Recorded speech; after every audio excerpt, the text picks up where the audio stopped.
I'm Katrina Kosick. I'm a senior research fellow in our Poverty, Gender, and Inclusion unit here at IFPRI. I am also lead of the Fragile and Conflict-Affected Food Systems area of work in our exciting new CGIAR science program on food frontiers and security. It's really great to have you. I'm really looking forward to the questions, the participation. Today's event is part of our Fragility to Stability seminar series that we launched in July. This is the second of those.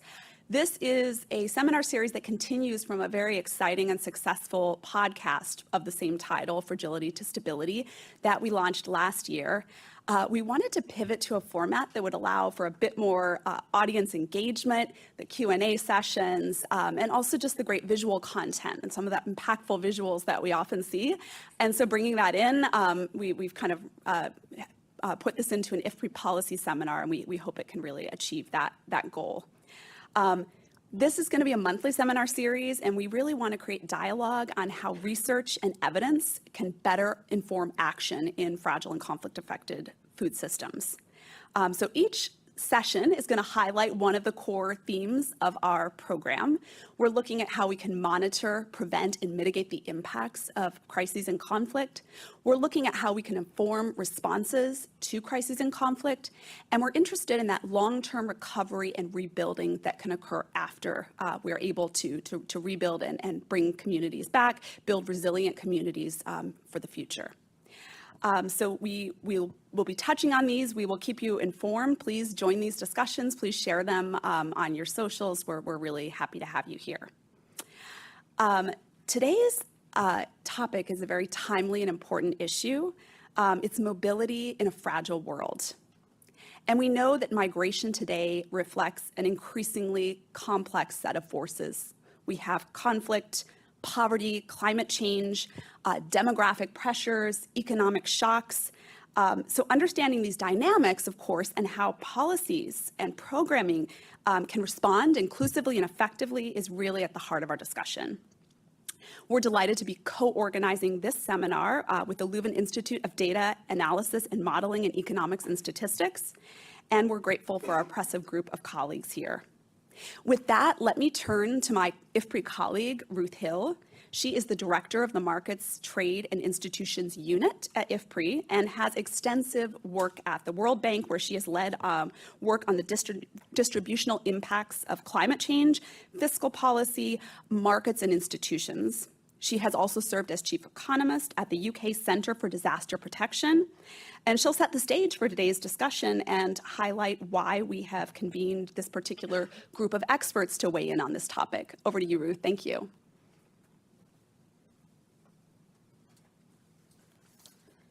Thank you very much, Katrina. And let me just add my welcome to everybody here today in the room and online. We're really happy to have you with us. So, whether in our recent past or more distant past, migration has played a role in all of us being here today, definitely all of us in the room, and I warrant pretty much everybody online as well. And today we're seeing really, really rapid rates of mobility. 1 in 7 people worldwide is on the move, and over the past 2 decades, more than 100 million additional people have been displaced. Refugee numbers have doubled since the early 2000s, and most of refugees are hosted in low and middle income countries. So the seminar today will highlight some really important features about this situation. First, that the drivers of migration are really complex, that migration is risky. 80% of displaced people face acute food insecurity. Women and girls, thank you, Charlotte, for telling me I wasn't speaking into the mic. Hope you can all hear me better now. Women and girls are especially vulnerable, both to losing access to livelihoods and to heightened risk of violence and exploitation. Displacement can mean really profound loss, instability, and pressure on host communities.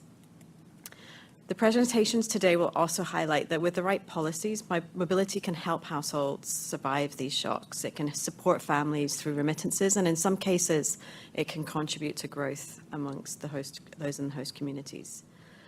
This is a space that's really often driven by strong emotions, but I think these presentations just highlight the complexities and the value of bringing evidence to understand the complexities. to underscore that understanding context and careful policy design matters, and that careful data and evidence are really key to doing this. Today's program shows very nicely work that brings high-quality data and evidence to these questions and really moves the conversation forward. So with that, it's my pleasure to just run you quickly through the program. We're going to begin with Ana Maria Maida, who will frame the migration challenge from a policy perspective, particularly for low and middle-income countries that shoulder the greatest responsibility for hosting refugees. We'll then move into 3 research spotlights. Silvia Paracci, Francisco Ceballos, and Thomas Ginn will share insights from their research for addressing these challenges. Finally, a panel featuring Andrew Harper from UNHCR, Marina Marique from IOM, and Jean-François Meisdat from UC Leuven and Lancaster University. They will step back and ask what's still missing, what evidence gaps continue to hold back smarter migration policy in fragile and conflict-affected settings. So with that, I'm very pleased to turn to Ana Maria to set the stage. Ana Maria is a professor of economics in the School of Foreign Service and the Department of Economics at Georgetown University. She's also the incoming director of the Institute for the Study of International Migration, ISIM, at Georgetown. Thank you very much.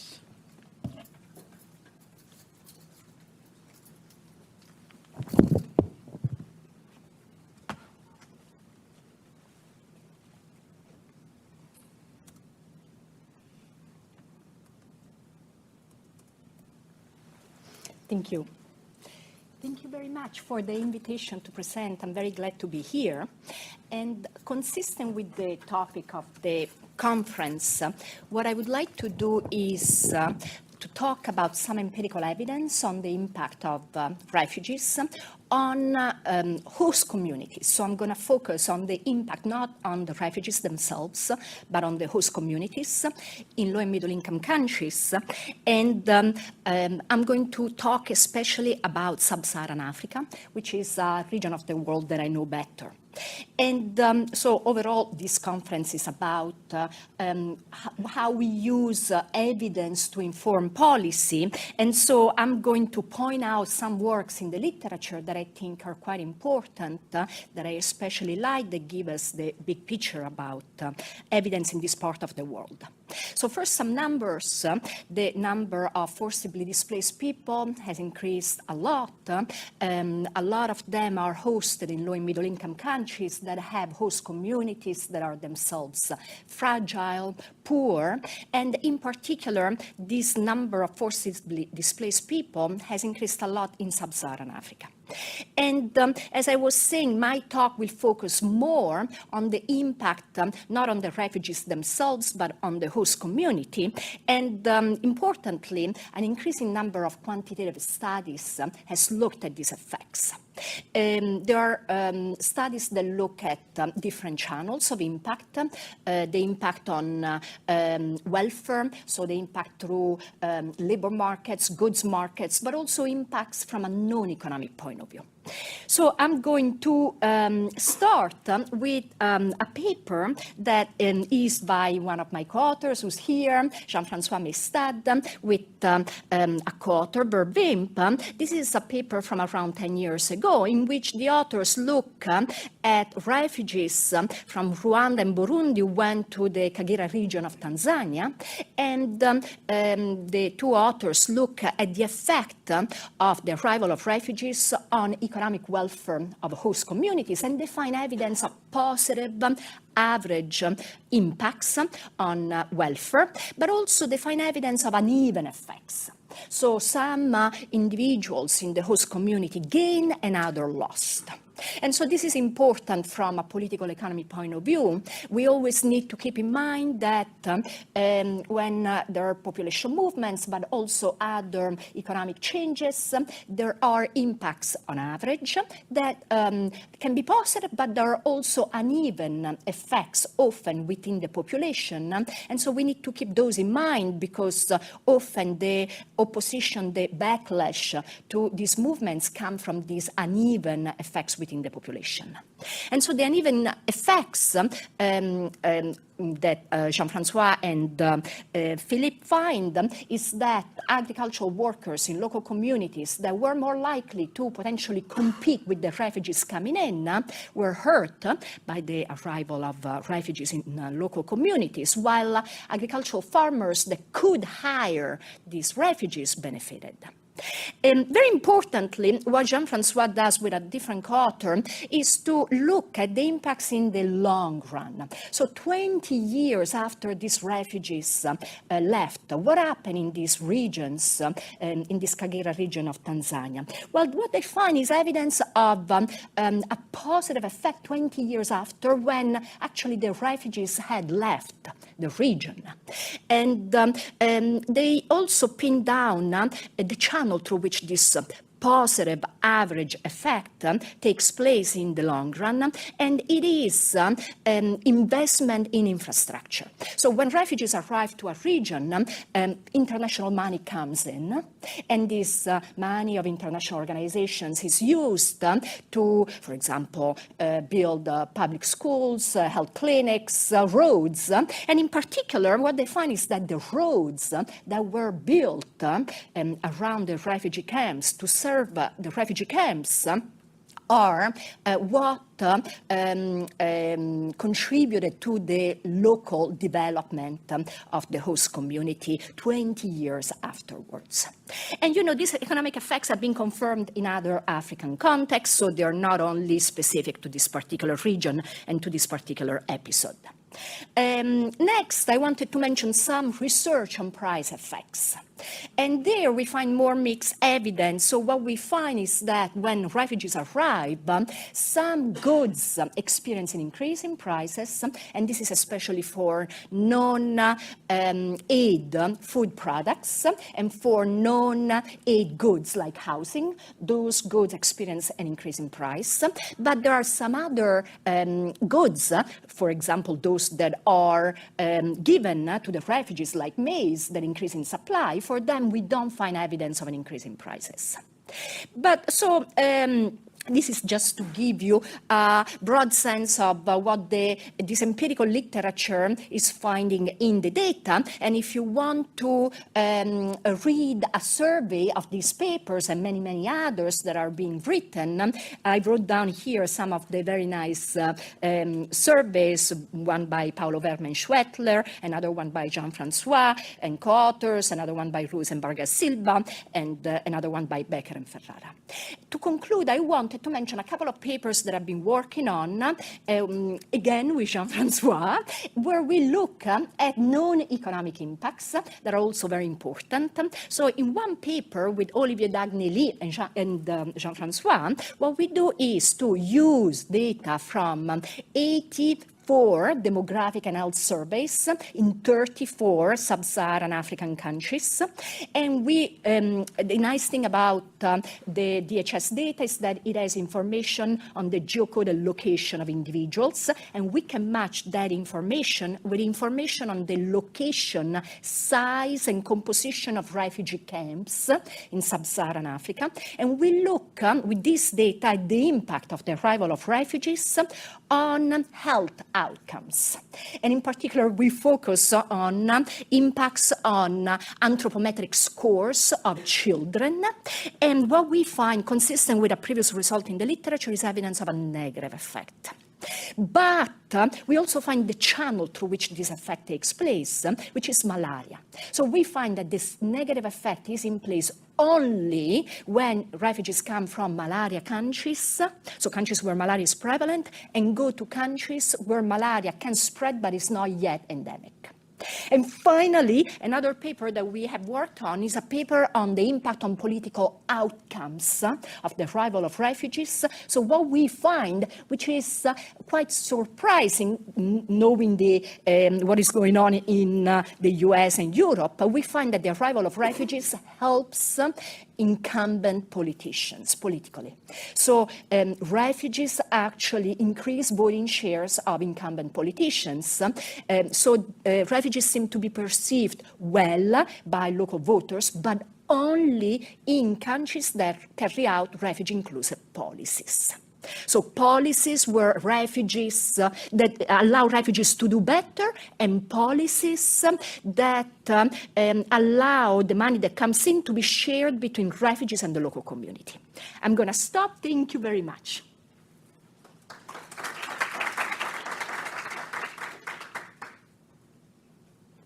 Thank you so much to Ana Maria Meda for setting the stage for us here. We're now entering a part where we are going to have a showcase of how current research is shaping better migration policies. So I would like to first welcome Silvia Peracci. She's a postdoctoral fellow at the Institute of Economics and Social Research and the Leuven Institute of Data Analysis and Modeling in Economics and Statistics. Silvia, over to you. Thank you so much.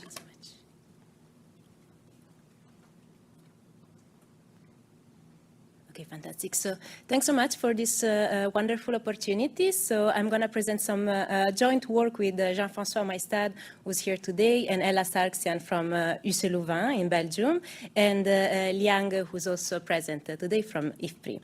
So the title is Understanding Migration Within Countries, a Supervised Machine Learning Perspective. So this paper revolves around internal migration, and let me insist on the fact that internal migrants are actually the largest group of migrants globally. So to give you some statistics, in 2020, it was reported that there were 281 million people that have migrated internationally, so from a country to another, but the number of internal migrants in similar periods was estimated to be around 763 million, so more than twice as large. So despite this large prevalence of internal migrants globally, there has been to some extent some larger effort to put together global, systematic and harmonized data on international migration. So I'm talking of bilateral data, so data that contain an origin and a destination, with, compared to what's available for internal migration globally. So what we do in this paper is, first of all, we put together some systematic, harmonized bilateral data on internal migration, which we put together thanks to data that is available at the censuses, national censuses. And that allows us also to disentangle these flows of migrants by different socioeconomic characteristics that could be of interest for policy. For example, gender, age groups, education, etc. So once we put together this data, we look at which kind of tools and which kind of variables would be the best when it comes to predict internal migration globally. So we will also look at which variables are the most important and whether this changes when we look at specific regions or specific migrant groups as well. So this is a map to show you a couple of things. First of all, which kind of countries we could include in our data. Countries that we could include are those that offer this type of questions in the census surveys around where was the respondent sometime before the interview took place. Another thing that we can see here is also the type of granularity that we have. So for each country, you can see there are regions, and this is kind of the level of aggregation that we can have when we look at bilateral data. So again, it's internal migration, so from a region to another within the country. And then we see colors. So orange means these are net receiver regions, so those regions where immigration is larger than immigration. And we see also purple regions, those are the net sender regions, so those that send more migrants away than those that they receive. So let me give you just a brief overview of the main sources of data. So again, migration comes from IPUMS International. There is this harmonized question that looks at where was the respondent sometime prior to the interview. Typically, the most prevalent question is about a 5-year lag, so we're able to reconstruct 5-year flows. In some countries, that question is about a 1 year prior to the interview, so we also include those in our data. And then we aggregate this data with the sampling weights available in the censuses, and we can also disaggregate those by looking at gender specifics, so male versus female, but also look at specific age groups, educations, urban destinations versus rural destinations. So we also have prior grid as a source of the several potential factors that are good predictors of migration. We have UCDP as a source of conflict data, and we have also FAUSTAT for a couple of crop price indices that we also include as potential predictors. So that results in a data set that has around 66 countries, and it covers a period that goes between 1992 and 2014. The migration data are actually available for a larger period, but some covariates are not, so that's what the final data covers. So we're going to focus, so there are several variables, but here I'm going to list the dimensions of these variables that we're going to study when we look at the importance of predictors. So these are conflict, land use, economic variables, then we have demographic variables. So in demographic variables, we also have population at origin and destination. So that's the typical gravity variable to look at. We have food security, climatic variables, and we have geographic variables too. So there again, we have bilateral distance and contiguity. These are the typical proxies for the cost of migration. So once we put this data together and the variables as well, we look at which kind of models could be best used to predict internal migrants' flows worldwide. So what we do is to compare PPML, so it's a pseudo-maximum likelihood estimator. That's the widely used estimator when it comes to doing inference on migration data because of its properties in handling the zeros, for example. And we compare that with two widely popular machine learning estimators. Those are random forest and gradient boosting trees. These are tree-based methods. So we expect that the machine learning estimators will work better because they're specifically designed for this type of prediction tasks. And indeed, that's what we find. So here what you see is on the x-axis, the real flows, and on the y-axis, the predicted flows. So you would expect that the best prediction touches the 45-degree line. So we see the observations on the dots.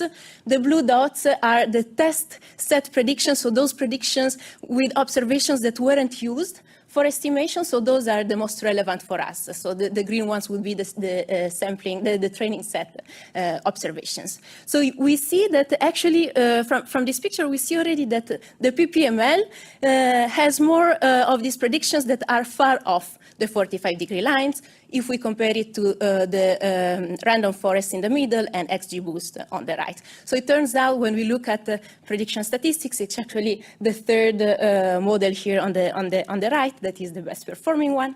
So that's the one we fix for our next step, which is which kind of variables are the most important. So let's focus on the green shape over here, which is our preferred measure of importance. And we bunch these important measures together in these groups. So we observe that the demographic variables are really those that are the best predictors when it comes to internal migration, and that's followed by the geographic variables. And we also do see that mid-importance variables include climatic variables, land use, and economic variables too. To some extent, we don't find that food security and conflict are the most important predictors when analyzing the data so when looking at really the prediction type of tasks for internal migration. So this is an example of the heterogeneity that we can look at. So here it's a heterogeneity by region of the world. So we have Africa, Asia, and Latin America and Caribbean. So this is a picture to show you that actually the results do hide some heterogeneity. So we see, for example, in Asia, we have that climatic factors matter more. So they're more important compared to other continents in the world. So we do have some other heterogeneity checks that we perform. We do find some heterogeneity, but really the demographic factors are more robustly the factors that are really the most important for these predictions. So I will just conclude. So what we do is really to put together this internal migration data that we expect other people could also use, and we'd be happy about that.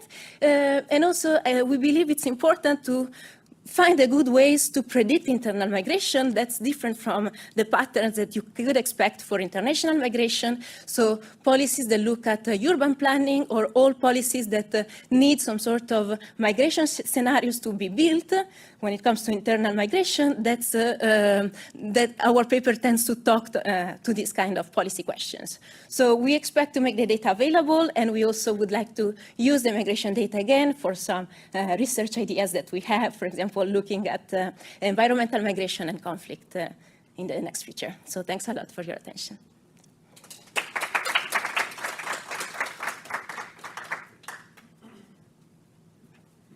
Thank you so much to Sylvia Paracci. I'd like to call on Francisco Ceballos, my colleague, a research fellow at IFPRI. Francisco's work centers on agricultural development, risk management, financial inclusion, migration, and many other topics in development economics. Over to you, Francisco. Thank you, Katrina, and hi, everyone. So yes, I'm going to speak about the Migration Propensity Index, that is joint work with Manuel Hernandez and others here at IFPRI, that tries to anticipate migration a little bit and in the same spirit of what Sylvia just presented, but a very different level. We're just trying to anticipate it at the household individual level. So just to give a bit of context, we are working in Central America, where migration is mostly voluntary. It has important private benefits, as we all know, for the migrant and his or her family, plenty of literature on this. However, it can also be costly. It can be costly during the journey, for migrants' mental health, family dissolution, and more broadly for the community of origin, even though the effects there are more ambiguous.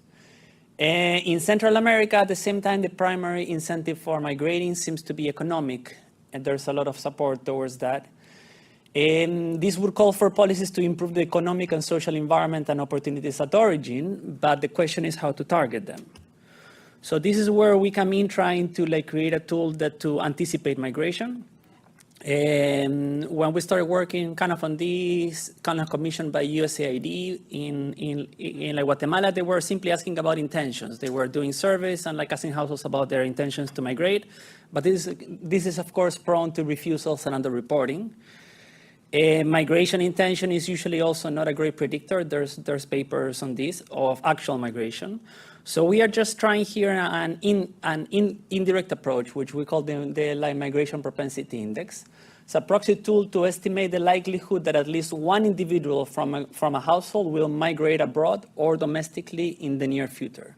And the abroad domestically here, those are two separate indices, but this is generally the MPI. The goal is to derive a small set of easy to ask, quick, observable characteristics that combine best predict the probability it migrates in the near future. I'm not going to get into details in the methodology, but I just want to say a few things. First, we rely on panel data. There's a timing problem when looking at this at the individual and the household level. As soon as somebody migrates, they usually start sending kind of remittances back home, and these remittances change in turn the characteristics of the household. So we cannot compare cross-section characteristics and if somebody has migrated in the past, because there's confounding there. So we rely on panel data to look at the characteristics before the migration decision is made, and correlate that with the migration event. Then we use a wide set of indicators, which we call the variable universe, possibly correlated. And then the question is how to select variables from within this universe that best predict migration. We rely on a forward selection algorithm using cross-validation to reduce overfitting and maximize the model's out-of-sample predictive power. Okay, this is a step-by-step. We divide the sample in a training and in an evaluation sample, and we try different variables and different combinations to find those that best predict migration. Again, I'm not going to get into detail here, and I don't expect you to read through the text, but this is just to show you what the final MPI looks like. It's basically a questionnaire with simple questions that can be asked to the household, and instructions in these columns to calculate partial scores, depending on the answers that the household gives. At the end of the day, we can add up the partial scores and we get a final score, and the final score can be put, either used continuously or put into categories, into low, medium, and high risk of migration categories, or high propensity.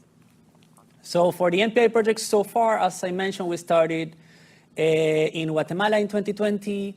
Then we expanded this to Honduras in 2022. Those are both for cross-border migration. And then as part of the CJR's FCM Fragility, Conflict, and Migration initiative, we expanded this into domestic, to try and create MPIs that predict domestic migration, which we're calling IMPIs. Domestic migration is often a gateway to migrating abroad, at least in Central America, and they relate to a number of other issues around livelihoods, urbanization, diets, particularly in the rural-urban migration. So a few insights quickly from the MPI calibrations, and with the big caveat that we are not trying to identify drivers, but actually factors that are correlated with the decision to migrate. The first thing is that even though we calibrate all these indices completely kind of independently, we find the same or a very similar set of variables between the two settings explaining migration, which really is quite reassuring. In terms of cross-border migration, the main factor that comes up are pull factors. We are asking these as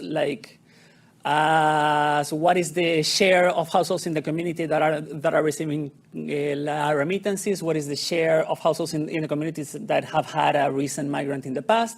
And if the household themselves are kind of receiving remittances or have had a migrant. These account for about 40% of the final index score. Demographic factors are also important, in particular the presence of young individuals with some level of education. And economic factors are also somewhat important. We capture this through a range of indicators. And we find this middle of the income distribution kind of effect where very poor households don't have the means to migrate and richer households don't have the need to migrate. So migration is happening somewhere there in the middle of the income distribution. In terms of domestic kind of migration, the patterns are not too different, but we find less influence of pull factors. In the case of Guatemala, we find a negative association between external migration and domestic migration, larger weight of demographic factors, and weather extremes come into play here for internal migration. So very quickly, let me go through this. We did a 3-year validation exercise in Honduras, where we followed a panel of 1,200 households to try and see what is the fully out of sample predictive capacity of this index. Here are some aggregate results, both for cross-border and for domestic. In the group of households that had the low risk ex ante at baseline, we find a very effective exposed migration rate. In the group that had ex ante a high, that fell into the high risk bucket, much higher. This is true for both cross-border and for domestic. This is also true in Guatemala in a much smaller exercise we did. We also found the same pattern. And then we conducted a series of econometric kind of analysis. A few interesting things that are coming up here is both the EMPI and the IMPI show good predictive power at the household level. We find no cross effects, so the IMPI is not useful to identify cross-border and the EMPI is not useful to identify domestic migration.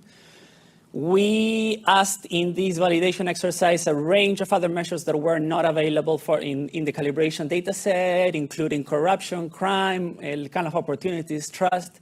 The MPI outperforms all of them. We find no explanatory power from the other ones, except for aspirations for cross-border migration and for adverse climate events in the case of domestic migration. Importantly also, the MPIs are not simply a proxy for the strength of localized migration flows. Their explanatory power remains once we control for these flows or we use fixed effects at small administrative levels. And they're useful for both rural, urban, and for departments not included in the initial sample, in the calibration sample. So the key takeaway, and let me leave it kind of at this, is that tracking 10 to 12 indirect questions can successfully inform the ex-ante probability of migration. Thank you.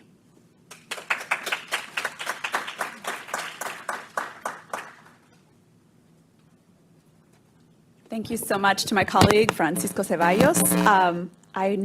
we have an online presenter, Thomas Jin from the Center for Global Development. Thomas studies migration, labor markets, and the effects of international development policies. Great to have you, Thomas. Take it away. Thanks so much. Thank you so much, Katrina. Can you hear me? Yep. Great. All right. Thank you so much for this invitation to everybody at IFPRI for organizing this. I'm going to talk about labor market access for refugees and really pick up where Ana Maria led off in some of her great setting the stage, and sort of pitch this as the evidence that we have on a win-win for refugees and host communities. So I don't think I need to convince you of the importance of refugees' work, especially in the context of such deep aid cuts that we've seen to the international sector recently. But of course, refugees need work to meet their basic needs, especially given that 66% of refugees live in protracted situations that at least 5 years. Work also has a positive psychosocial effect that we've seen from a really interesting experiment conducted in Bangladesh, above and beyond the effects on income. And in addition, you can think about refugees being able to work as changing the perceptions of refugees from a burden to being a contributor. So in order to, we would think that then this is a win-win, but of course there's all kinds of opposition to this. And so in 2022, my colleagues and I looked at the access to work around the world. We talked to more than 250 practitioners in more than 50 countries about the access, both de jure in law and de facto in practice, that refugees have, including wage employment, self-employment, freedom of movement, all kinds of aspects. And the headline finding from that report is that at least 55% of refugees live in a country that significantly restricts their right to work in practice. Camps are an obvious example, but you can think of all kinds of things, just even like work permits just not coming when even they're promised in law. And so this is the status quo. We have work restrictions in many places for refugees. This limits the effectiveness of aid. It makes it needed for longer periods, and more refugees obviously need it in order to survive. And there's really sort of few winners from this system of care and maintenance regimes that host communities don't see any benefit out of either. And so in 2018, the Global Compact on Refugees was signed that alludes to a better way forward. It's work rights for refugees. We can think about then assistance. It's going to be more effective, hopefully needed for shorter periods of time. And key, it's going to be shared with more hosts, as Ana Maria alluded to, and so that refugees and hosts could hopefully benefit. So the rest of this talk, I'm going to walk through some of the evidence we have about progress that we've made toward that and what the effects are. So first, how do these work rights affect refugees themselves? So one of the largest regularization programs happened in Colombia through the PEP regularization.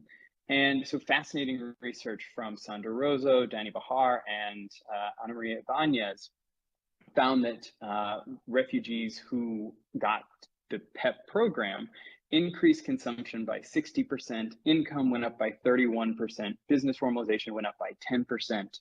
This wasn't necessarily uniform. It was concentrated, especially among men, among more educated, and in the main cities. We can see that there's real potential that these programs really do make a difference. In Jordan, there were similar effects for refugees who had work permits, increased income and food security, reducing child labor. And then in Germany, shortening the work ban on asylum seekers, so allowing asylum seekers to work sooner during their application process, increased employment rates by 20 percentage points. Moritz Marbach and others found this.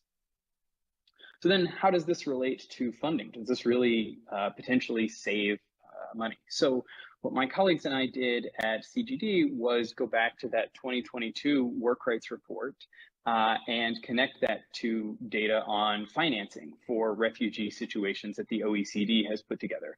And so the graph that I'm showing here breaks down the average humanitarian assistance. This is short-term assistance that refugees are getting by the de facto, the in practice work rights score for the country that they're living in. And we can see that the more restrictive countries spend more money than the more inclusive countries. So a 2 on our scale out of 5, these countries were spending on average $160 more per year per refugee than a country scoring a 4, which was the highest score, and no country in the world actually got a perfect score on de facto access. And so 55% of the whole refugee financing for refugee situations is going to these humanitarian programs. So obviously this could make a significant difference in terms of cost savings. But key, what do we know about how this might affect hosts, which is obviously one of the main motivations for why work rights might be restricted in the first place. Ana Maria set the stage for the average effect that refugees have in many situations, which is really important. And we have a growing, exciting literature on that shows these different distributional questions. But the question of how then work rights, given the number of refugees who are there and whether they have work rights versus they don't have work rights, is an actually different question that we think is also important to build on this other work. You can imagine that hosts might benefit from work rights there, or they might lose out if it's in a particular sector that hosts are especially vulnerable.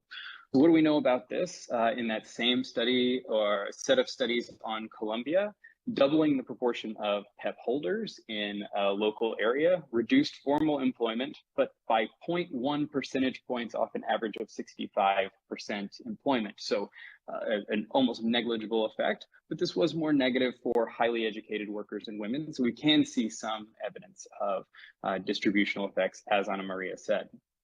The same study in Germany found that shortening the work ban saved the government 40 million euro per year in social assistance. Now that refugees could work, they didn't need to access social assistance nearly as much. And then work that co-authors and I have finds on average across low and middle income countries, the effects on hosts where refugees have the right to work is actually statistically indistinguishable from the places where they don't have the right to work. So this justification doesn't seem to be borne out in the data that this will protect host communities. For more on this, I've written up some more evidence in a digest for the Joint Data Center that you can find on there or my website. So then how do we think that this could possibly be politically palatable? Ana Maria has some exciting new research on showing that host governments actually might benefit the incumbent parties. We look at this experimentally in Kampala, Uganda. And so we, with co-authors, are working to, we provided cash grants to Ugandan entrepreneurs that was coming as part of Uganda's aid sharing program. So there was money intended for refugees, and Uganda says that's great, but 30% of this, of the overall refugee pot of money, needs to go to benefit host communities in some way. Working in Kampala, though, a lot of host communities don't know that maybe their health system, their schools are partially funded out of this refugee budget, or even cash grant programs like this. So we provide these cash grants to Ugandans, and we vary whether they're getting a message about where this money is coming from. So with the folks who we tell that this cash is part of the 30% that's shared with hosts, and sort of in exchange, refugees have the right to work, we see that support for refugees being able to work in Uganda, which is already fairly high, increases significantly. So this additional label that's basically free for humanitarian organizations that work with refugees that are already often including host communities, that this is a very easy win to build more support and make this easier for governments politically to be able to make the case. So this research was just published. I encourage you to check it out. And then the last question, is it reasonable to think about sharing assistance with host communities while the aid sector is going through such turmoil, and there's certainly not even enough for desperate humanitarian needs?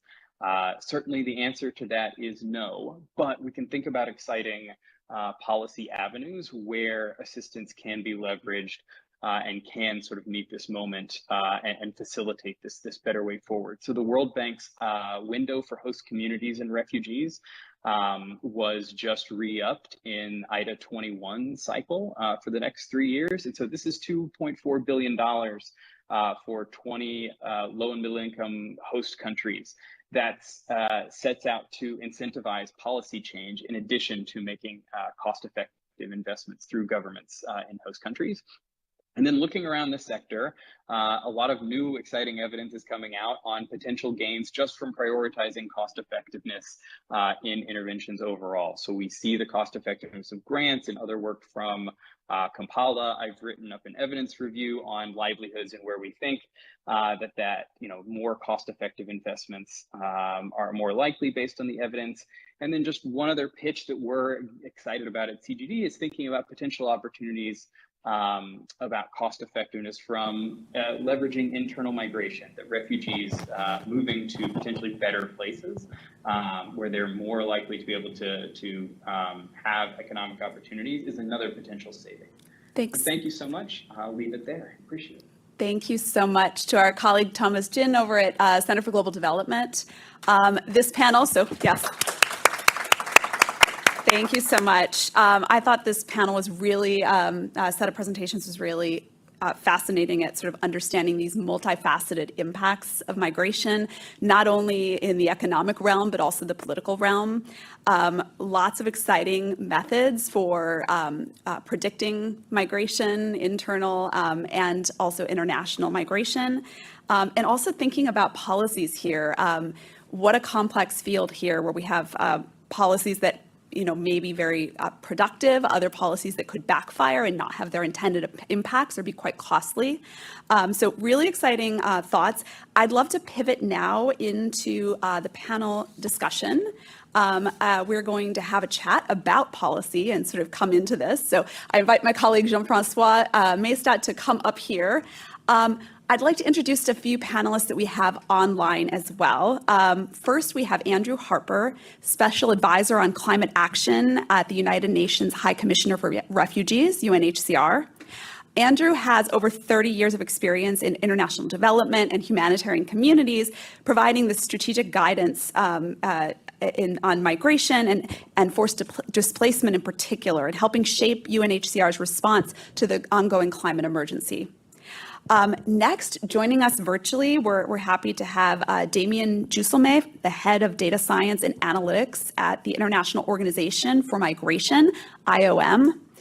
Damien is a seasoned humanitarian and development professional who specializes in translating complex global migration and displacement challenges into actionable and data-informed strategies. And finally, Jean-Francois Maestat, who's a former IFPRI colleague here, now professor at Leuven, and he works with the Leuven Institute of Data Analysis and Modeling in Economics and Statistics, has appointments in the Université Catholique de Leuven and the Lancaster University Management School. So Jean-Francois is a development economist. His research focuses on the causes and consequences of conflicts and forced migration, primarily in developing countries. Please join me in welcoming our panelists.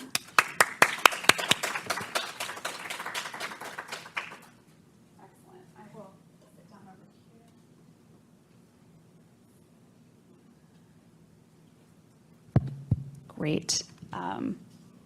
Thanks so much. So jumping in, I'd like to start with Andrew Harper here. Thanks for joining us. Andrew, in your past roles, you've been directly involved in responding to crises such as Cyclone Idai, flooding in Cox's Bazar, displacement across the Sahel.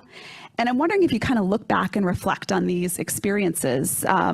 What have you learned about how evidence, how contextualization can improve responses in these types of settings? Over to you. Thanks. And I would dare say that what we have to do is try and figure out how do we bring in other stakeholders who can actually impact these responses. The responses that we've had, whether it be IDI, whether it be the situation in South Sudan, whether it be in Ethiopia, almost anyone, anywhere has failed. and almost continues to fail. There might be a relatively quick emergency response. There may be some humanitarian engagement. All the early warning might have been done. All the statistics might be there. Registrations might have been done.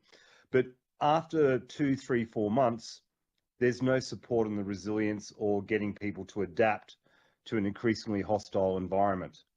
And so what we have seen is that the traditional approach of humanitarian agencies or protection agencies like UNHCR is not sufficient. We need to be bringing in the players who have a long-term commitment to human security, to development, to climate adaptation and resilience. So for instance, last week I was in the African Climate Summit, and the people who I was talking to were not our general sister agencies who if there's an emergency, we deal with them, because that's not going to make the difference. It's not going to get these communities through. There's a hell of a lot of evidence and data out there. What is not happening is that data and evidence being used in a way which can lead to human resilience and dignity over a longer term period. So I took the African Development Bank to Gambella on the South Sudanese border. We had discussions with the Green Climate Fund, discussions with the World Bank, so the Islamic Development Bank. So these are the ones that we need to be getting the data and evidence to, and making sure that what we produce fits their requirements.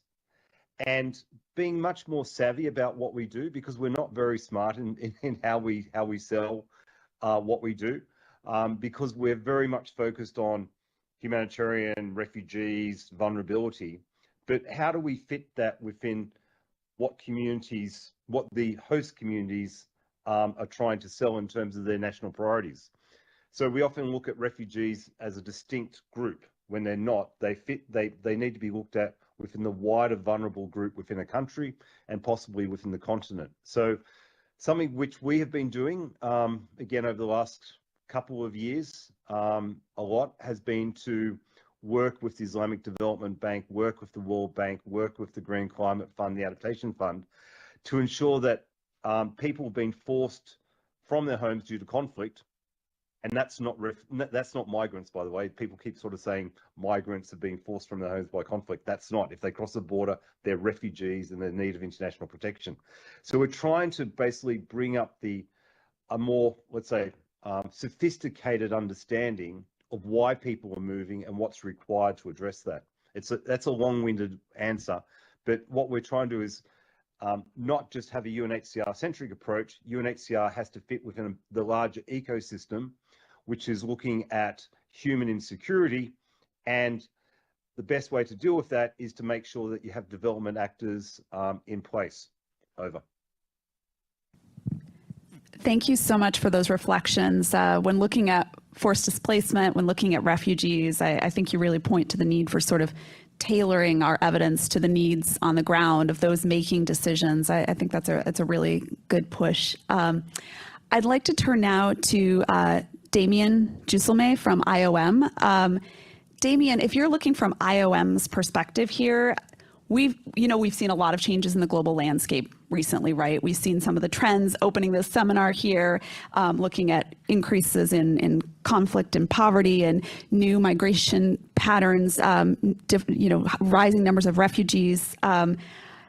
These are creating persistent challenges, of course, and I'm wondering how these developments are actually shaping IOM's data and analysis on the ground, and how might these challenges that we're seeing be opening opportunities to have more effective responses to the trends? Over to you. Thanks so much. Yeah, I think so. It's stating the obvious to say that the geopolitical shift and the climate events are not only increasing the number of people on the move, and refugees and displaced, but also making it very difficult for us to reach, in my part, particularly collecting data, but also ultimately, of course, to support this population. So it's true that in many of these fragile contexts, conflict and insecurity will render traditional data collection methods like face-to-face surveys too risky, and this lack of access is really making it difficult to understand the scale of displacement, for example, or understand the specific need of a population, and understand what are the best way for delivering support. On our side, what we do to kind of address these challenges in terms of data analysis and data collection is trying to kind of come up with different methods to collect the data. In the fairly traditional way, what we do in the displacement tracking matrix, for example, which is an IOM tool that collects a bunch of data on IDPs particularly, uses, instead of using individual or household surveys, it's going to rely very much on networks of key informants, people that are trusted in the communities, local authorities, or even kind of aid workers to give you this kind of like the data that you need to act and to understand the scale of displacement. This is kind of what is going to allow us to kind of get that level of data. But it's true, additionally, and I think the examples that have been given so far are good. I think leveraging more innovative data sources, obviously, to get better and quite often more up-to-date and quicker to update information on mobile population, innovative data sources is critical. So it's true that it's trying to get larger data sets from sources like mobile phone records, like social media, to get that sense of population movements. Satellite imagery is also a good way of getting information to monitor growth of informal settlements or assessing damages after an earthquake. So all of these kind of big, broader data sets, more innovative data, less traditional, is definitely something that does provide more and more this type of data in fragile context. And I think it's by combining these different data sources that we try and come up with better data, that we try and come up with less reactive, more proactive type of actions, ultimately allowing our decision makers and member states to take more evidence-based decisions. Thanks for that. It really sounds like we have to get more creative, and we can't depend on some of the ways we might survey households that are in a given place and haven't been displaced. I love the push for using mobile phones, using satellite imagery in ways that can powerfully help us understand and design more effective policies. Turning now to Jean-Francois, I am wondering if you could reflect a bit on your research on fragility and conflict, and tell us what are the biggest evidence gaps that you're seeing that make it really difficult for policymakers to respond effectively, and if we could just fill those gaps, we could have more effective responses. No. Okay. Thank you. Thank you, Katrina. Let me first say, based on the previous presentation, that already what we know in terms of policy. So Anna Maria was showing how important it is that refugees do not necessarily constitute a burden for the local economy. They create winners and losers. So in terms of policy, it means already that we can try to design some intervention to help those who have low skills or little assets to adapt to this changing environment. And so I agree with Andrew that we need some kind of long-term commitment from development actors to help those people. But coming back to your point about the evidence gap, I think first of all we need a bit more focus on the dispersed refugees. So all the work that Anna Maria was presenting, for example, is based on a very nice data set about the location and size of refugee camps. So it's very nice, but refugee camps is only the tip of the iceberg. We don't know much about dispersed refugees or dispersed IDPs. And so it's not only important to localize them, but also to understand their migration decision, who is migrating, who is moving, who is not moving. And so I think there are a lot of work to be done there. Then Thomas was stressing the importance of inclusive policies, because we know it's beneficial for the host and the refugees. So I agree 100% with that, but somehow we still don't know what are the remaining constraints to these inclusive policies. I don't know, I have some basic hypothesis, right? It might be because it's badly perceived by the hosting population. So we can work on attitudes, or is it just a question of information as suggested by Thomas in his case study? Is it also a question of cost? We always look at the benefits of these policies, but somehow maybe they are very costly politically or economically. So somehow understanding the cost, and in a context where we know that humanitarian assistance is cut, in the context where environmental change is an extra layer of vulnerability for the displaced. So this is very important. And maybe a bit politically controversial, maybe it can be perceived, this promotion of inclusive policy, as an excuse for high-income countries not to take their responsibility in terms of asylum, right? And maybe a third knowledge gap or evidence gap is following what Sylvia was presenting about internal migration. I think we don't know much about the effect of internal migration on group dynamics within countries. In a sense, there's been quite a lot of work on the effect of refugees on conflict across borders, actually quantifying what was claimed a lot, that refugees would fuel conflict. It's only under a certain condition. But we don't know much about the way internal migrants may alter the balance of local power. So I think there are a lot of work to do too. Yeah, thank you. I think I got this one to work. Okay, excellent. Thank you so much for that intervention. And you definitely point to some complexities and how dispersed these populations are, and in different locations, looking beyond the refugee camps at other locations as well, and supporting adaptation seem really critical. I'd like to turn back to Andrew Harper, if we could get a bit more of the UNHCR perspective here. Humanitarian operations in fragile and conflict-affected settings, they're obviously face huge challenges. You've got limited access to populations, you have limited resources, complex conflict dynamics. I'm wondering if from your perspective, you could sort of tell us a bit about how evidence and collaboration have helped improve operations, but also what do you see as the biggest gaps right now in terms of evidence? We've heard from Jean-Francois on this question really of what are the gaps that we need to fill in order to strengthen responses. So I'm curious how you see these gaps. Thanks. Certainly support a lot of what Jean-Francois was saying.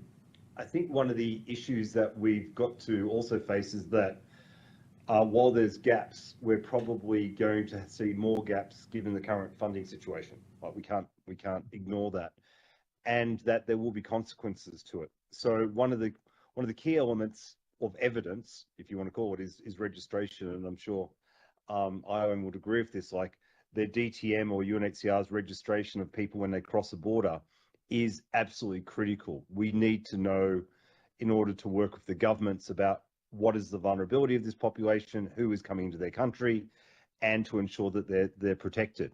If you don't register people, then the whole protection chain is compromised. But what we're seeing and what we're having to do, and I'm sure IOM and others and our NGO partners are the same, is we're cutting those border posts. We're cutting the teams who are talking to the refugees as they cross, who are talking to the host communities. And so we're losing that intelligence, in which basically is our comparative advantage. And so one of the issues that I was with the Ethiopians and with the African Development Bank and the Green Climate Fund on the board with South Sudan, where we expect a huge increase in South Sudanese coming across the border. So we don't need early warning. We know what's going to happen, is that we're cutting all the programs there. And the government is saying, look, like, we're going to have our brothers and sisters coming across from South Sudan, but the tribal dynamics in that part of Ethiopia is going to be different because there's one group at the moment it's fairly sort of static or equal, and at one point it's going to be bigger than the other group in terms of tribal dynamics. What are we going to do? So you can have statistics, you can have a lot of early warning systems, but unless you understand the context in which these movements are taking place, then there's very little you can do. And so, or there's very little effective you can do. But then you also need the money. And so this is why I go back to the other issue, is that we need to have the evidence and the engagement of actors beyond our echo chamber, who also understand what will be the dynamics. One of the issues too that we're looking at, which is not our traditional partners certainly, is do we start talking more to, I don't want to say security agencies, but having more of a security lens. So for instance, if Europe has got no real interest in supporting the situation in Africa, which seems to be more and more the case, based on their funding, then can we at least sort of say, look, like, if you don't do this, then you're going to have a situation in Ethiopia or in South Sudan or elsewhere, which could lead to tens of millions of people on the move. And we haven't even got into the issue of climate change and the fact that you're going to have whole areas of Africa and South Asia which are going to be uninhabitable in the future. And so where are these people going to go? And then also the demographics.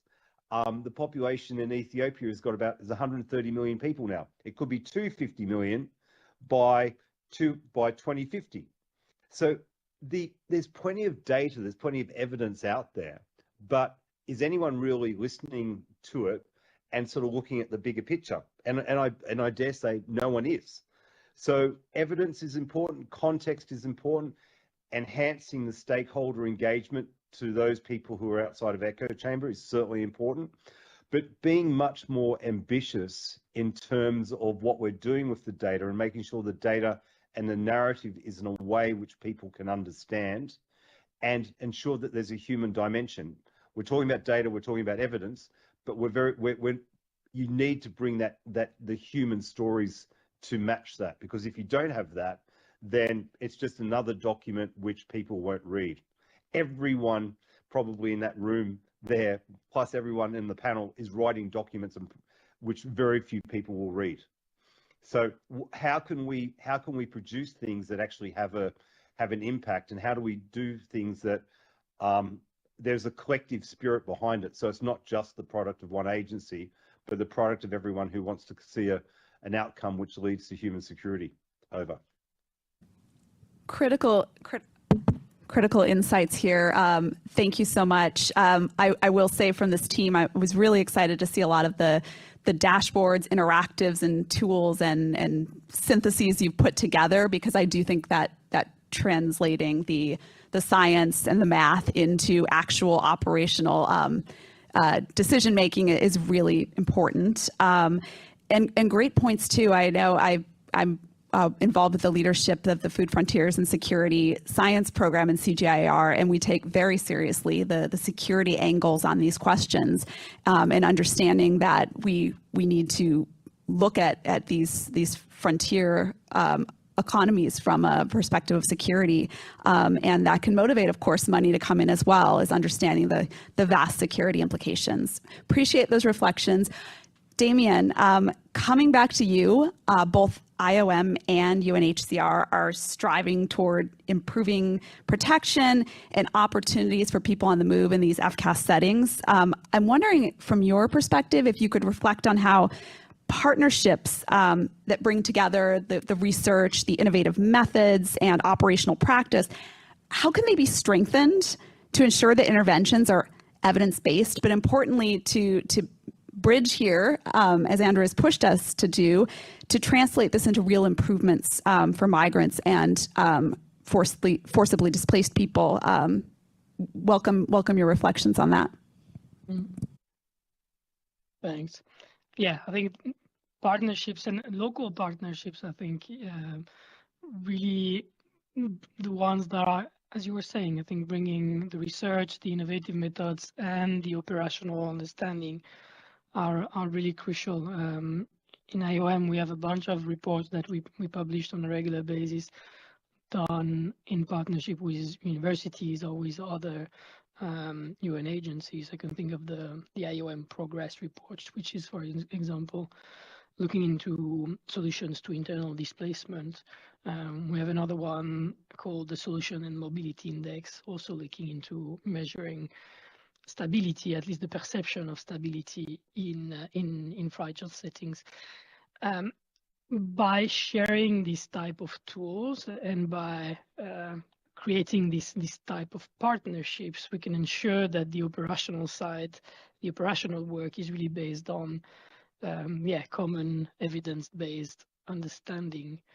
So I think to address the challenge specifically of inaccessible population, the partnerships, for instance, with the private sector is increasingly important.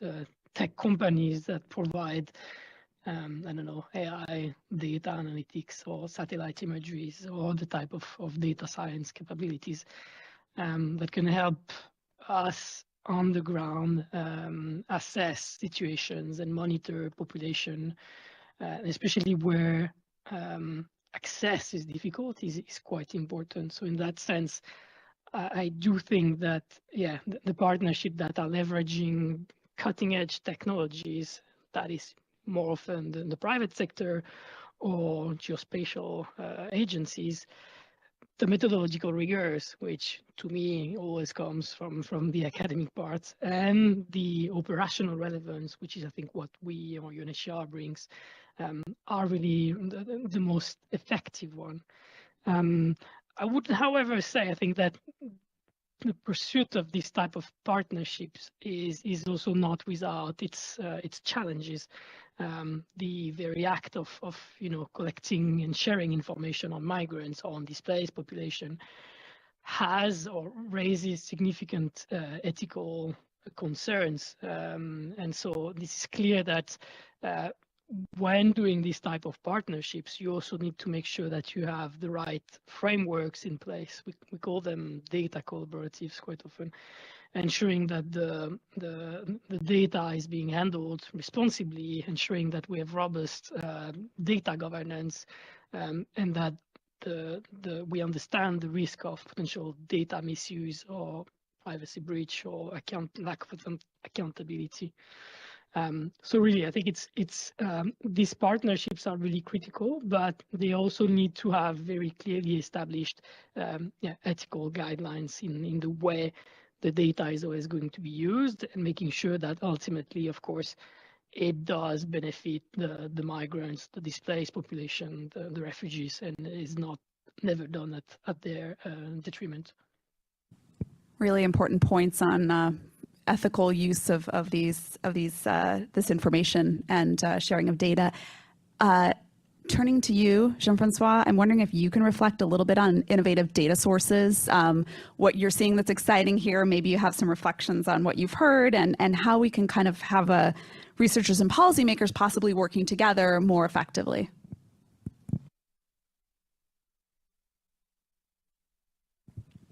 Definitely, I got an issue with the mic. So I try to have a balanced view on the use of innovative data. So, Katrina, that I'm a data lover. I really like it. And I can get very excited about mobile phone data, social media data to track population movement. I think there have been huge progress on that.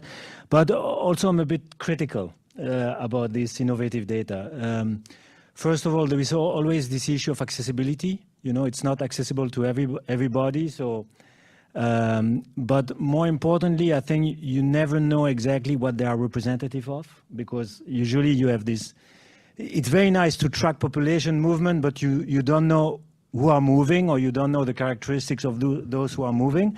And so I think it's useful maybe for quick response to know where people are going, but in terms of analysis of what's the consequences for those moving, or what the consequences for those who are not moving, I think it's a bit limited. So I think it's not a perfect substitute for good survey that try to track population and try to get some information about these people.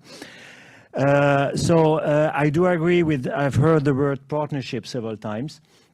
Maybe it's a common word that we always use in debate, but I think in this particular case of displacement, this is very important because as soon as we talk about displacement, the main concern is protection. So as a researcher, you need to work with operational actors to make sure that when you analyze the data or when you collect data, protection is ensured. But beyond that, I think there have been a lot of initiatives taken, for example, by the UNHCR with the GDC to somehow try to meet the demand for research and the supply for research on displacement, and I'm the big supporter of this. But I think we could even go further in terms of assessing the effectiveness of some intervention, a bit what Thomas was suggesting. So for example, the few times I went on the field, I'm always amazed by the heterogeneity in terms of modalities. How you deliver aid? Is it food versus cash? The type of policy, housing policy, the type also of local governance with displaced people, for example. So if we manage to collaborate from the start with operational actors, I think we could try to really assess the effectiveness of this intervention. There are some very good examples of that. Thomas mentioned the work by Sandra Rosso, but also in Jordan on housing policy. I can mention also Olivier Sterck from Antwerp, who has really worked on very refined intervention, food versus cash, type of if you provide land or whatever to the refugees, does it make a difference? So I think we can do much more of this type of intervention. Maybe I mix up a bit everything, sorry. No, that's a fantastic conclusion here. I think that we've got some good insights for what partnerships can be most productive in this space. I want to say thank you to our three panelists for these thoughtful, these insightful contributions. Really, let's give them a final hand. And now I wanted to invite all of our panelists, everyone that spoke today, to come back to the stage. We have time now for Q&A, so our microphone is there. If anyone in the room would like to pose some questions, please line up behind the microphone, and you can direct them to any of the participants today, including we've got Andrew, Thomas, and Damien as well online here. So please welcome any questions here. And I know I have some coming in online, so I'm going to grab my phone where the list of those that have come in online is. Great, yeah. Got Jordan and Charlotte coming up here. Thanks so much for the great presentations. I wanted to go all the way back to Ana Maria's presentation. You had a very interesting slide on your study on inclusive policies and how that affected host communities. I wonder if you could talk a little bit about what an inclusive policy is, like what are the set of things that you consider to be inclusive and that fall in that bucket, and then conversely, what are the set of policies that are exclusive, kind of on the negative side, and maybe that links back to some of the research that Thomas was presenting as well. I felt like those were very linked, so maybe each of you could reflect a little bit on how those studies speak to each other. Thanks.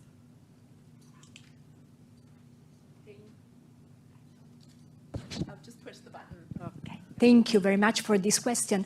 So definitely what I said is quite linked to the work by Thomas.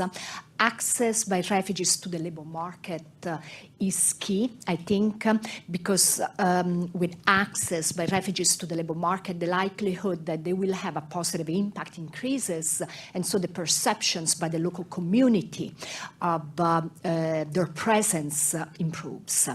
And also, a lot of times when the humanitarian actors, the international community pushes for refugee inclusive policies, that to the extent that the country accepts to carry out these policies, there is also an understanding that they will receive more money, and there are also ways for the government of the country to ensure that this money is used not only to the benefit of the refugees, but also to the local community. So this was the case for Uganda, where the public goods which were provided with the international aid were accessible not only to the refugees, but also to the local communities. And so basically what we find in the paper is that in situations where there are refugee-inclusive policies, people perceive the provision of local public goods to be better, and that is potentially linked to the fact that the local community has access to whatever goodies are offered through international money. Thank you for those reflections. Sorry. Thomas, do you want to come in? Follow up quick. Perfect. Sure, I'll just follow up quickly.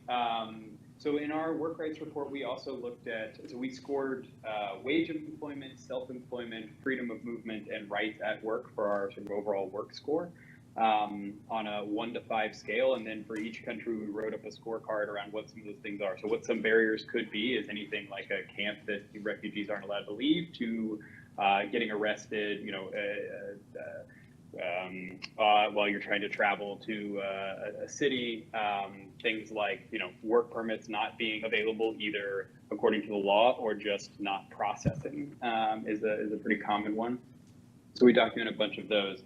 But then I'd also just highlight, so DRAP is another fantastic initiative on de jure work. De jure just policies more broadly, that traces policies for every country back to 1951.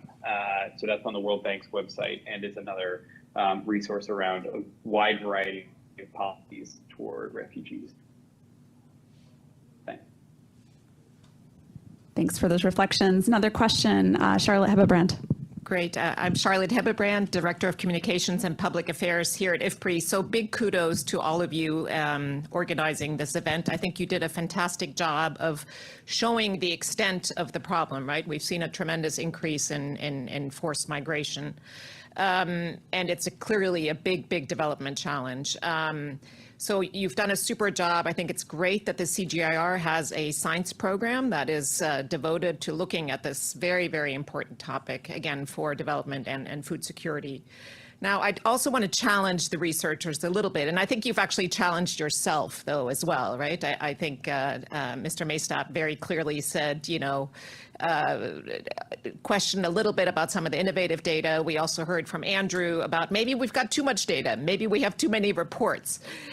So I think, in a situation where funding is going to be more and more limited, unfortunately, for at least for the foreseeable future, in my view, what are our priorities? And I think Andrew made a great point, right? If we're no longer able to fund registration of people as they come across borders, that to me seems like a priority. But you all are the experts. So what are the priorities for research in this area? And then one other additional challenge is political economy, right? I didn't hear a lot about political economy. I think you made it very clear that the economic benefits of taking care of your refugees, of providing them work permits are all there, right? The numbers are impressive. And yet, if you look at a country like Germany, right, it doesn't really matter because you've got the radical party, the right-wing party growing exponentially because of the refugee situation in Germany, regardless of how much money is being saved by treating those refugees well and giving them work permits. So, and that maybe is the last comment I want to make is the link to national security, right? How do we raise the importance of this topic? And of course, we don't want to be fear mongers, but I do think, how do rich countries sort of think about these issues rather than thinking about shipping refugees somewhere else where they can be housed? How do we make sure that people understand this is a big problem and provide the relevant data for them to see that it's a problem and to come up with the right solutions? Thanks very much. Big question. Who would like to come in first on this? I saw Andrew's hand first. Over to you, Andrew. I just don't think many of our key stakeholders understand the scale of what's been coming down the line. And if we collectively, and one of the problems with that is that we all come out with different messages and different statistics, and some of those are conflicting. So, but if we can come up with a much more common understanding of what the future will look like, and this is part of the reason why we work with CGIAR and others, because we're not the experts in food security, we're not the experts in heat stress, we're not the experts in land degradation or pollution. But if you get CGIAR, if you get Potsdam Institute, if you get Columbia, if you get like CIPRI, and you all start coming together and sort of say, this is what the Eastern Horn of Africa is going to look like by 2050, and this is how many people are going to be food insecure and angry, and what are their choices, and there's poor governance, and there's a withdrawal of ODA. You let governments and key stakeholders come up with their own conclusions, which is going to be a freaking mess. And if you start talking about South America, what is going to be the impact of heat stress on coffee? What is going to be the heat stress on bananas? What's going to be the impact on small farm holdings throughout South America, Africa, Southern Asia? And how many people will be without suitable employment or water, and the list goes on.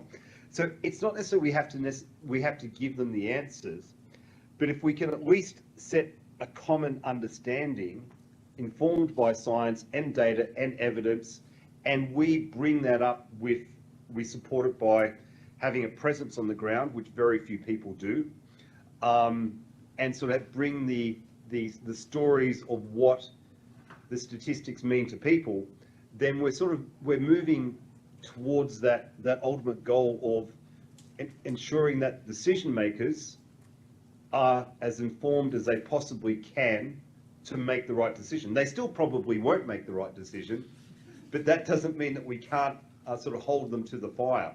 And the more that we are sort of reticent in calling a spade, the more that we're giving them the chance to wiggle out of making these decisions. So this is part of the reason why we took, for instance, the COP28 presidency to Dadaab refugee camp. And he said, I made the COP president sit in a refugee tent, plastic tent, 2 hours in the sun, basically, with 4 women, and he came out and sort of said, no report or meeting for the last 2 years had such an impact on him. So we have to try and figure out what is the way in which we can get this evidence and data to the decision makers so that they can make the right decisions. Over. Fantastic image and really provoking in us what an urgent need this is going into the future. I'd like to thank all of our panelists, and I would, so final clapping.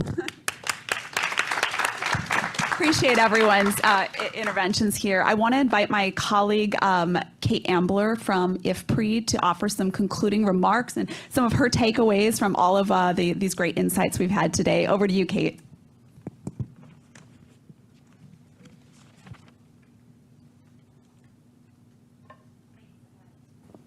Thank you. Thanks to everyone for attending and participating in this excellent seminar, and especially to the speakers for the engaging presentations and the provocative discussion. I think it's clear based on the presentations that we all live in a world where climate change, conflict, institutional fragility, they're all unavoidable realities, which will ensure that the movement of affected populations, whether it be across borders or within countries, will continue and will probably grow over time.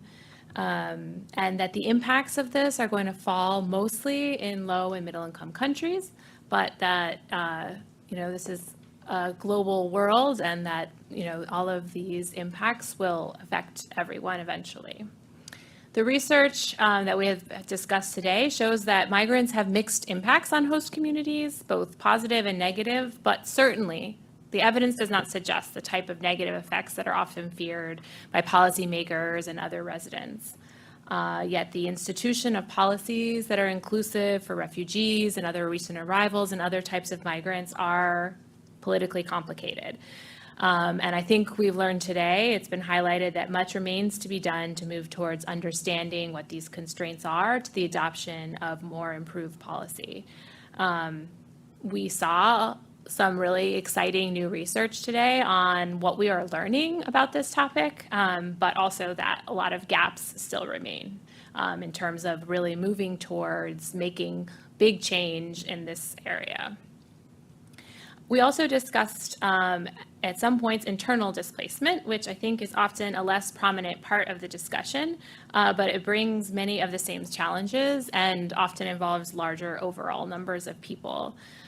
So I think an important component of what we learned today is that we need to better understand internal displacement, what policies are needed to support internal migrants, and even as was brought up, can the internal movement of external migrants in a country also be beneficial? We're additionally moving into a world where data availability and digital connectivity is growing. This provides many avenues not only for research and access to data as researchers, but also for service provision aimed at migrants. We've seen the power of some of this data in the presentations, especially on the prediction of migration earlier in the seminar. But policymakers in the private sector should look to rapidly advancing mobile technology to provide products well suited to these customers, allowing them to access resources across borders. Displaced population can be some of the most vulnerable, but technologies can evolve to support them if public policy and regulations also evolve to allow this support. While this topic is one that can always evoke high emotions, the presentations and discussions today show how bringing strong evidence to the table can inform a productive discussion. And that if this evidence can reach the right stakeholders, we can productively impact policy. While disseminating the evidence that we have discussed here today, we also must focus on continuing to address the evolving gaps in what we know, especially in this world of limited resources that we're experiencing. Thanks to everyone. Thank you. Thank you, everyone. And if you want more excellent migration researchers, we have Michael Clemens next door delivering a talk right now. So I hope others can join. Thank you for joining us on behalf of UC Leuven and the CGIAR Science Program on Frontiers and Security. We really appreciate your participation today.